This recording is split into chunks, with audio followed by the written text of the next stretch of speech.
So what did the American people gain from the past 41 days? Our fight in the House of Representatives will continue to address the Republican health care crisis. We'll continue that fight today, tomorrow, this week, this month, next month, this year, next year. We're going to continue that fight to fix our broken health care system and lower the high cost of living for the American people. And the American people know that we're on the right side of this fight. It's part of the reason why you saw decisive Democratic victories last Tuesday and crushing Republican losses all across America. In Virginia, in New Jersey, in New York, in Pennsylvania, in California, in Mississippi, in Georgia, across the country, up and down the ballot. Because Republican policies have failed the American people. And as Democrats, we're going to continue to fight to make their life better. Thanks. Thank you, Mr. Leader. Throughout the shutdown, you referred to your Senate colleagues as courageous for rejecting the 14 previous attempts to reopen the government without an extension to the affordable tax care credits. Those 8 Senate Democrats who voted to start the process of reopening the government, do you still include them in that characterization of courageous Democrats who have kept the fight going throughout this shutdown? Well, I don't have much to say about those individuals, and they're going to have to explain themselves to their constituents and to the American people.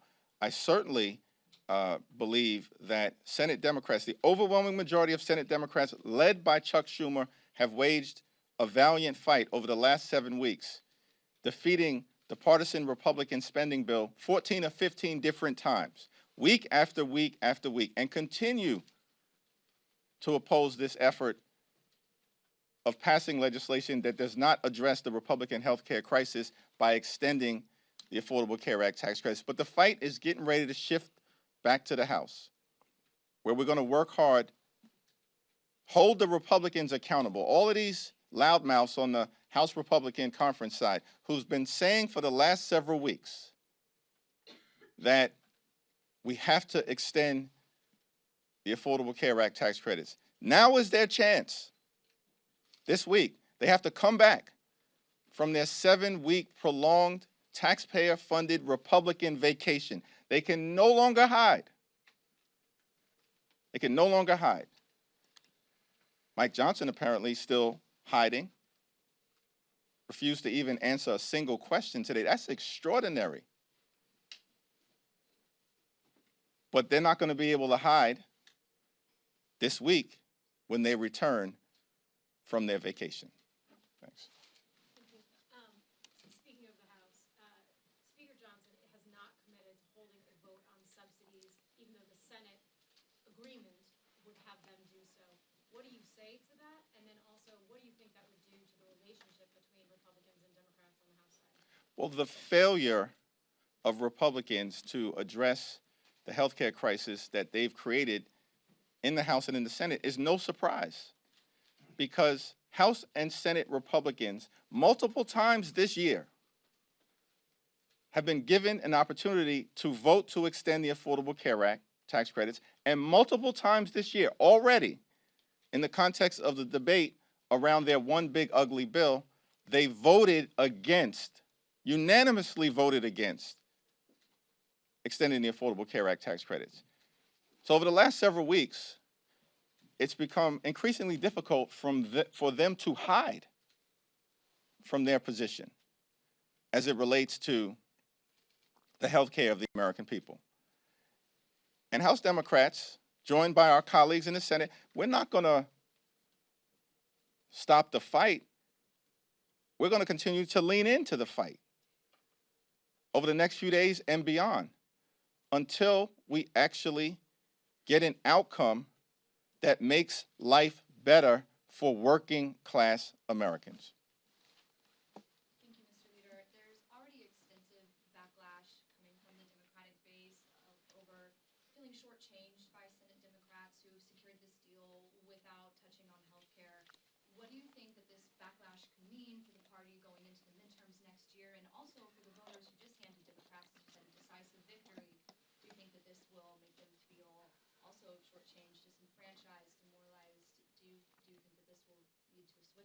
House Democrats are going to take back control of the House of Representatives next year. I've said it before, and if I said it, I meant it. Now, with respect to the senators on the other side of the Capitol, they're going to have to explain themselves. But the overwhelming majority of Senate Democrats continue to remain in the arena fighting to fix our broken healthcare system and address the Republican healthcare crisis. This fight for us is not partisan. It's not a partisan fight. It's a patriotic fight. We're waging this fight on behalf of the American people. The 5 states that are most impacted by a failure to extend the Affordable Care Act tax credits are West Virginia, Wyoming, Alaska, Mississippi, and Tennessee. 45% of the people, of the Americans who are going to lose health care or be at risk of losing health care if they don't, on the other side of the aisle, extend the Affordable Care Act tax credits, 45% of them are registered Republicans. 35% registered Democrats, and 20% unaffiliated or independent. This is not a partisan fight for us. It's a patriotic fight. You know, one of the people that I met early on during this Trump Republican shutdown, came to Capitol Hill, was a 29-year-old named Mariah Plant. She's from rural Wyoming County in West Virginia.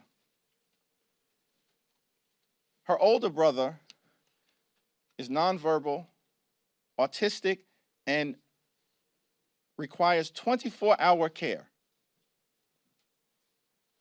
And Mariah is able to provide that care to her older brother lovingly and affectionately because of Medicaid that Republicans have now cut by the largest amount in American history. Her hospital in rural West Virginia is at risk of closing because of Republican policies in their one big ugly bill. And at the same time, this 29-year-old loving caregiver for her older brother gets her health care from the Affordable Care Act. And it's affordable because of the tax credits that Republicans now want to rip away from her. And so I'm fighting for people like Mariah Plant. Very different than the people that I represent in Brooklyn, New York. But she's an American, just like I represent hundreds of thousands of Americans. And that's what House Democrats are doing. We're fighting for the American people. Thank you, Leader Jeffries. Have you spoken to your Democratic colleagues in the Senate who voted to reopen the government? And if so, what do you make of the argument that Republicans would not discuss health care during the shutdown, so they said there's no choice but to vote yes? I have not spoken to them. Thanks. Different topic, Mr. Leader, if you don't mind. President Trump announcing widespread pardons for the group of people that were involved in providing alternate electors, as they called it, for the 2020 election. And he also has allegedly received a commutation request from Ghislaine Maxwell. Just wondering about your thoughts about the way the president has handled his pardon power, especially given how critical he was of President Biden. Well, Donald Trump, in terms of the exercise of his pardon power and commutations, is completely and totally out of control. Like, he can find the time to pardon a serial fraudster like George Santos, but can't find any time to sit down with Democrats on Capitol Hill who represent half the country in order to address the healthcare crisis that Republicans have created. That's devastating people in urban America, rural America, working class America, small town America, the heartland of America, and black and brown communities throughout America.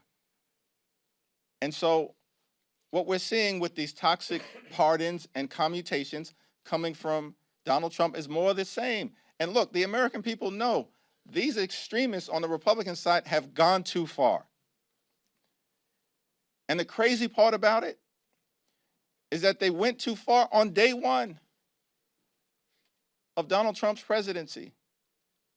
And it's been downhill ever since.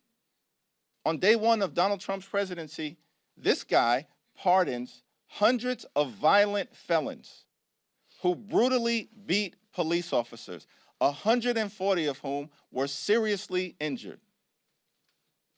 Life-threatening injuries in many cases.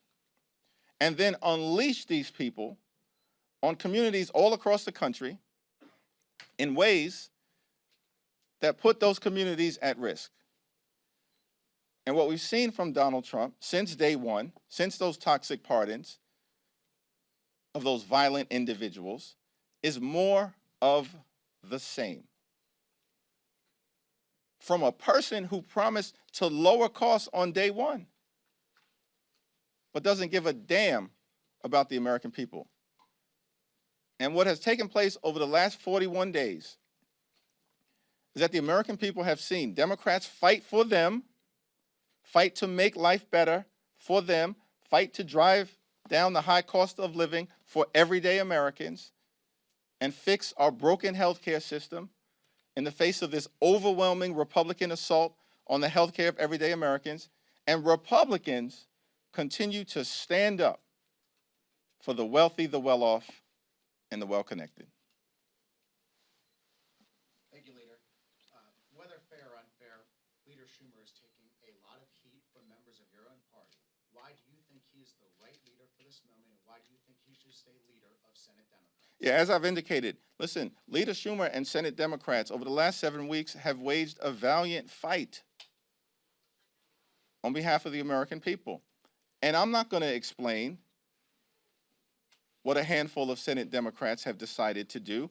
That's their explanation to offer to the American people. What we're going to continue to do as House Democrats, partner with our allies throughout America, is to wage the fight, to stay in the Coliseum,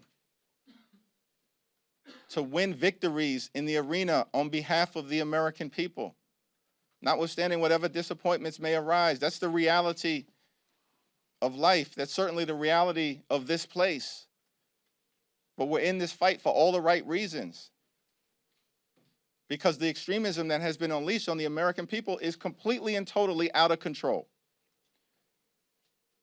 Life hasn't gotten better for everyday Americans under Donald Trump and compliant Republicans. It's gotten worse.